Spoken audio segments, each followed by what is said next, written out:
מעוז צור ישועתי לך נאה לשבח. L'approche de Hanouka commence à arriver.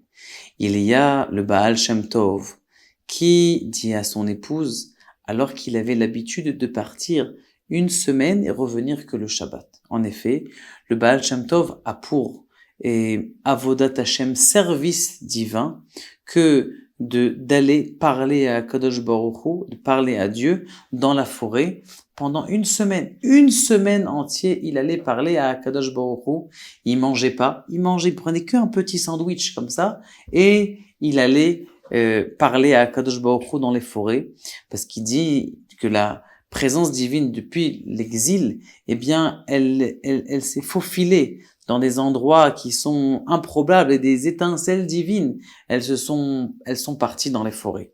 Et donc, c'est la raison pour laquelle, eh bien, le Baal Shem Tov partit. Par contre, nous étions à l'approche de Hanouka. Et donc, le Baal Shem Tov dit à sa chère épouse, ma chère épouse, Be'ezrat Hashem, je vais arriver à la fin de la semaine, un peu plus tôt, puisque Hanouka, eh bien, c'est jeudi soir, eh bien, je vais venir un peu plus tôt pour essayer d'allumer la Hanoukia. Mais, si je n'ai pas réussi à allumer la Hanoukia, si je ne suis pas arrivé, tu allumeras. Pour que, justement, on allume le jour pendant tout Hanouka, on allume 36 bougies, eh bien, ce sont les 36, lumières du Or Haganuz, de la lumière cachée que Kadosh Baruch Hu a donnée dans le monde. Kadosh Baruch Hu, lorsqu'il a créé le monde, il a mis sa lumière. Et lorsqu'il a mis sa lumière, il y a 36 heures où sa lumière elle a tenu. Quand est-ce qu'on prend ces 36 heures et qu'on ramasse cette lumière que Dieu a amenée? C'est les jours de Hanouka avec ses bougies de Hanouka. 8 jours, 1, plus 2, plus 3, plus 4. Eh bien, tout ça, ça fait tout simplement 36 heures. Maintenant, elle lui dit, écoute, il faut absolument allumer la Hanoukia, il faut que tu allumes la Hanoukia dès que la nuit arrive, même si je tarde. Et là, son épouse, elle le regarde, elle lui dit, mais pourquoi tu tarderais? Je ne sais pas pourquoi tu tarderais. Bon, elle a compris, elle sait très bien que son mari est un grand tzaddik, elle sait très bien qu'il y a toujours des imprévus dans le monde, et elle le laisse partir avec son baluchon. Et il va dans la forêt. Et bizarrement, cette semaine, il marche et il commence à perdre son chemin. Il perd son chemin comme ça, il s'envoie loin, il sait plus où il est, alors qu'il connaissait parfaitement les endroits de la forêt où il était, des forêts où il y avait plein de neige, et où il arrivait à parler, à avoir une connexion avec Akadosh Baruch Hu de façon complètement pure. Et ce qui se passe, c'est que tout simplement, eh bien, il commence à avoir tellement un froid qu'il commence à se fatiguer et il se dit, je vais me reposer un petit peu. Il s'assoit sur une pierre.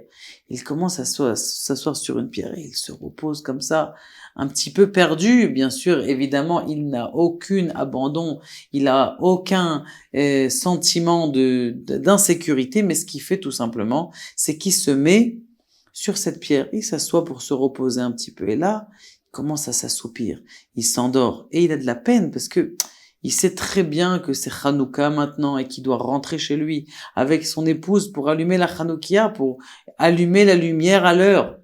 Et il s'assoit sur la télé et il voit devant lui un homme avec une grande barbe.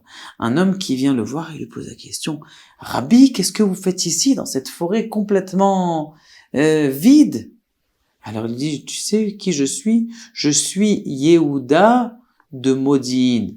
Yehuda de Modine? Yehuda de Modine, c'est ce Kohen Gadol qui était là, Yehuda Maccabi, celui qui était là et qui a fait. Elle lui dit, oui, c'est moi qui étais à Modine. D'ailleurs, encore aujourd'hui, si vous voulez y aller, il y a les tombes de Yehuda Maccabi et Matityahu, juste ici à Modine. Il lui dit, c'est toi qui a fait? Oui, c'est moi. Viens avec moi. Et là, il se lève et il voit cet homme en vrai. Et il marche avec lui, il avance avec lui, mais cet homme, il s'en va. Et au fur et à mesure qu'il s'en va, il essaye de le courir. Et là, elle arrive à retrouver son chemin et il voit, même si c'était un chemin qui était loin et que ça fait déjà une semaine qu'il est parti, il arrive proche de sa maison et là, il voit au loin sa petite maison avec une petite lumière qui est allumée la lumière de son épouse qui était déjà allumée. Et dans la lumière de son épouse qui était déjà allumée, eh bien, tout simplement, il rentre à la maison, son épouse qui l'attendait dehors. Est-ce qu'il va venir, mon mari, à l'heure? Et il lui dit, Baruch Hashem, je suis arrivé. Et là, il a fait la beracha. Vous savez que si quelqu'un, eh bien, il voit juste les bougies, eh bien, il doit faire cette bénédiction. Baruch ata Hashem Elokeinu melech haolam. Shecheyanu vekianu veigim anu lazeman hazeh. Ok, extraordinaire, ça veut dire qu'on est content ce jour-là. Mais l'autre bracha, bayamim ahem bazeman hazeh. Dans ces jours-là, ce jour ici. Et là, l'enseignement du Baal Shem Tov, extraordinaire. Pourquoi c'est marqué dans ces jours-là, aujourd'hui, bazeman hazeh, c'est dans ces jours-là ou aujourd'hui?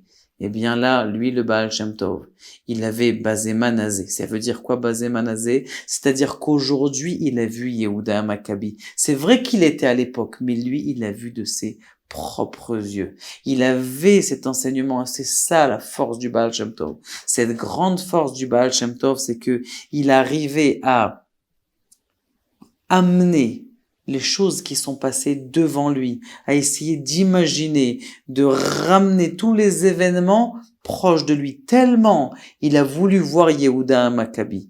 Il a voulu voir ces gens courageux qui se sont battus alors qu'ils étaient 18 personnes qui étaient des gens qui ont plus de 70 ans. Ils ont dit, on va servir contre la plus grande armée du monde. Essayez de vous imaginer. Une armée de 3000 personnes, ils étaient contre plus de 18 millions de personnes. 18 millions de personnes. Il a vu cet homme courageux devant lui. Il a réussi à le faire venir.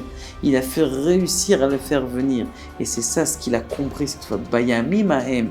Cette personne, Aval bazeman hazeh, de refaire vivre la même lumière qu'il y avait à l'époque devant nous et maintenant. Baruch Adonai, Leolam, Amen.